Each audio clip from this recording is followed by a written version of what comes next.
go to continue to studio. ये ऐसे desktop वाले में आता है, इसमें जो करना है वो लैपटॉप टाइप का खुल जाता है पूरा, सारे ऑप्शन दिखते हैं। वो जितने वाईटी में नहीं होंगे उतने इसमें हो जाए। इसमें क्या है, जैसे किसी चीज़ को कॉपीराइट हो गया तब उसको कॉपीराइट को इसमें से हटा नहीं सकते। वो तो यहाँ से भी इसमें से भी हट जाता है, ऐसे अलग से हट जाता है, लेकिन इसमें डायरेक्ट एकदम चैनल से ही वीडियो भी एडिट कर यहाँ से अपलोड करिए।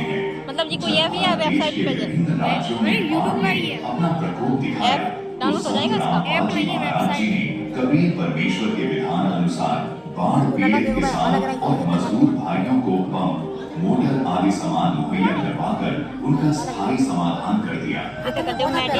आजकल एक पुस्तक बहुत चर्चा का विषय बनी है, जिसका नाम है भविष्यवाणी का पुराण।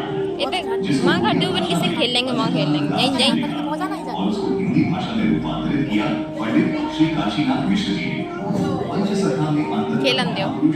अच्युतानंद दास, महापुरुष बलराम दास, महापुरुष जगन्नाथ दास, महापुरुष जसवंत दास और महापुरुष शिशुअनंत दास ने आज से 600 वर्ष पूर्व 15वीं शताब्दी में पावन उत्कल भूमि उड़ीसा राज्य में भगवान चैतन्य महाप्रभु के शिष्य के रूप में इस धरती पर आए और भगवान जगन्नाथ जी के निर्देश से भविष्य पुराण ग्रंथ को संशोधित करते हुए भविष्यवाणी का पुराण ग्रंथ की रचना की।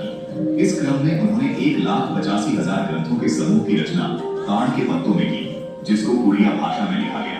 इस ग्रंथ में पंचसखाओं में कलयुग के अंत में धर्म की स्थिति, भगवान श्री कल्की जी का धरा अवतरण, धर्म स्थापना, मनुष्य समाज का उद्धार और अनंत युग तक की भगवान की लीलाओं का वर्णन विस्तार पूर्वक किया है। भविष्यवाणिका में लिखी हुई प्रत्येक बात पत्थर की गाड़ है। ये हमेशा सच साबित हुई है, जैसे कि भारत में मुगलों का अत्याचार, अंग्रेजों की गुलामी, स्वतंत्रता संग्राम सेनानियों का वर्णन, भारत देश का टूटकर आजाद होना, पाकिस्तान, बांग्लादेश, श्रीलंका, बर्मा देश का निर्माण, प्रथम विश्व युद्ध, द्वितीय विश्व युद्ध, अज्ञात रोग और महामारी आना आदि आदि, ये सभी घटनाएं घटित हो चुकी हैं। भविष्यवाणिका पुराण के प्रस्तावना पृष्ठ पर लिखा है कि कलयुग का अंत हो चुका है। शास्त्रीय धारा एवं मनुस्मृति के आधार पर 4 युग का ही समय देखने को मिलता है। उन युगों के नाम इधर से नहीं। पहला सतयुग, दूसरा त्रेता युग, तीसरा द्वापर युग और चौथा कलयुग। इन 4 युगों के बाद एक गुप्त युग भी आता है, जिसको अनंत युग या आद्य सतयुग कहते हैं। इस पुस्तक में बेहद हैरान करने वाली बातें लिखी हैं। भविष्यवाणी का